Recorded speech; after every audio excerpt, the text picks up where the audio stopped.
As bank holiday approaches, that getaway rush could be slowed. Queues like these blight the EU's new border system. And today, EasyJet's boss berated the system with a new bank holiday warning. Well, I think it's completely unacceptable. I mean, they've had since 2017 to prepare for this eventuality and have obviously done a really poor job. Do it when the airports are quiet, when fewer flights are coming in. But if you've got a Saturday at the start of a bank holiday or half term, then obviously be sensible and manage those queues and make sure that the airports flow well. For the first time, new border controls will be in force for the peak summer period. That requires British travellers to register fingerprints and facial scans. There are warnings of delays potentially reaching 4 hours, and EasyJet says that planes could leave without customers. Is it fair to fly off, leaving your paying passengers behind because they caught up in this chaos? Our crew have regulated hours that they can fly. And if you wait too long, then the crew will go out of hours and won't be able to complete that flight. So we have no choice. This new app is designed to help travellers predict where the worst delays will be this summer.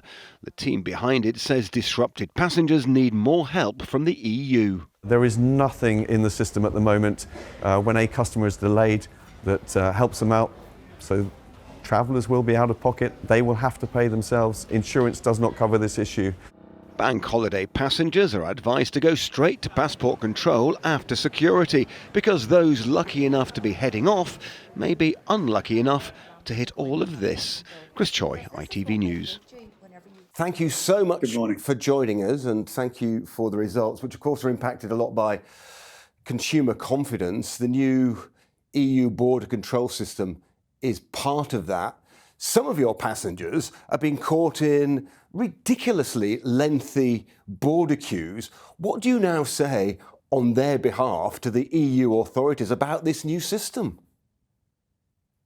Well, I think it's completely unacceptable. I mean, they've had since 2017 to prepare for this eventuality and have obviously done a really poor job. But what I would say is I'd encourage border forces and the member states in Europe to use the flexibility that the EC has given them. They don't need to leave people in long queues. They can just stop using the gates or parallel run using the regular passport stamping procedure. So they have been given the flexibility, and we are encouraging them and writing to all the member states that they should use that flexibility because it's not acceptable for our customers. I agree. Do you think more destinations should follow what Greece has done and simply say, look, you're exempt this summer? Yes, I mean, that's the point. You know, this flexibility has been given to them, and they should, one, be trying to introduce this procedure, but do it in a very measured way. Do it when the airports are quiet, when fewer flights are coming in. But if you've got a Saturday at the start of a bank holiday or half term, then obviously be sensible and manage those queues and make sure that the airports flow well. Now, you've criticised the EU for leaving passengers in long queues. EasyJet has left passengers. Is it fair to fly off, leaving your paying passengers behind because they caught up in this chaos? Well, we have been waiting for as long as we're able to get as many customers as we can, but there are other considerations. For example, our crew have regulated hours that they can fly, and if you wait too long, then the crew will go out of hours and won't be able to complete that flight. So we have no choice. We're there on the scheduled departure time. We will wait as much as is appropriate, but we cannot wait beyond that, or the flight will be cancelled because the crew go out of hours, and that will be unfair on all the people that did make it through passport security. So we're managing the situation as best we're able. But I would say it's easing. We've seen better situations than we did at the start of the summer, and as you say, countries like Greece are using the permissions afforded to them. Are you fully satisfied that the teething problems, as they have been called, have been sorted out in time for the peak summer travel period? Well, I don't think they have, and that's why I'd encourage the member states to use the flexibility that they have. In some airports, and I travel quite a bit through Europe, you just sail straight through. Others, the queues can last an hour or so, and that's not acceptable. It's not okay. So, they have flexibility. They should use that flexibility. You've had big problems with your passengers, more than 100 left behind in Milan in the spring.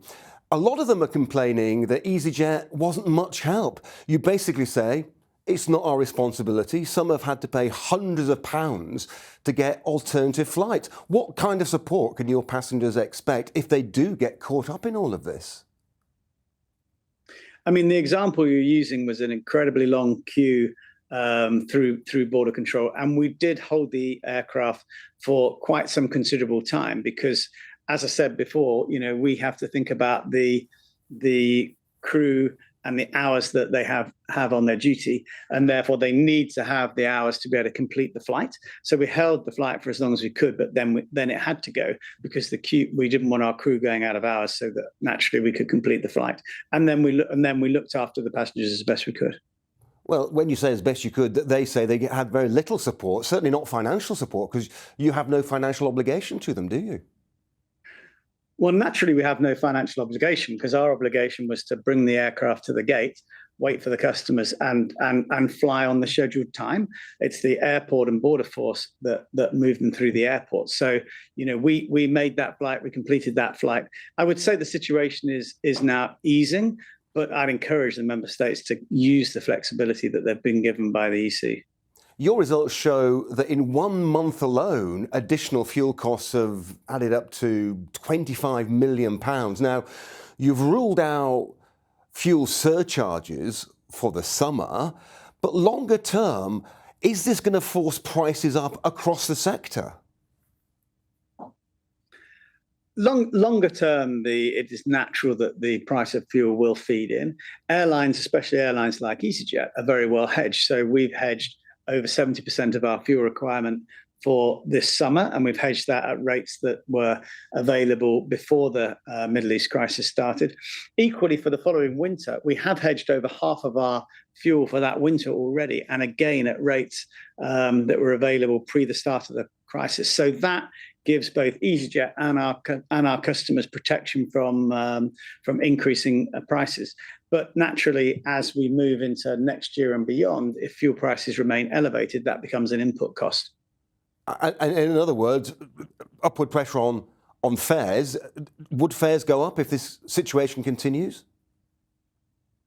If the situation continues, over time fares would go up, which is why I would encourage customers to book now, because we have a good hedge position for this summer. We have already a good hedge position for next winter. But if costs remain elevated, then that will enter into the aviation sector and will over time be passed on.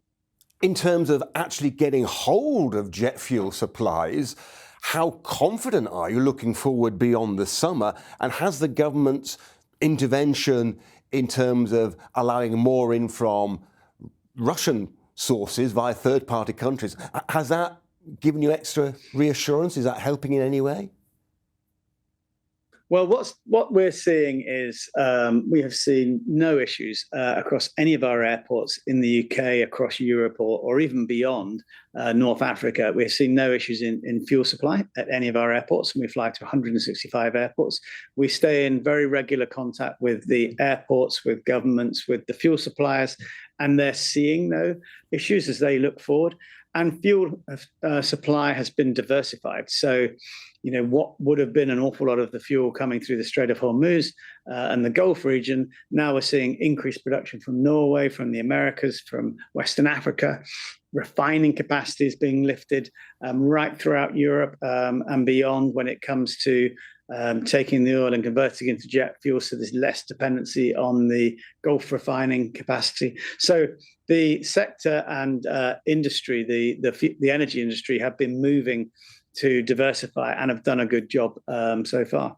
We've seen an appalling case earlier this month where one of your cabin crew was very viciously verbally assaulted by a drunken passenger. Do you think it's time for airports to reconsider their alcohol rules?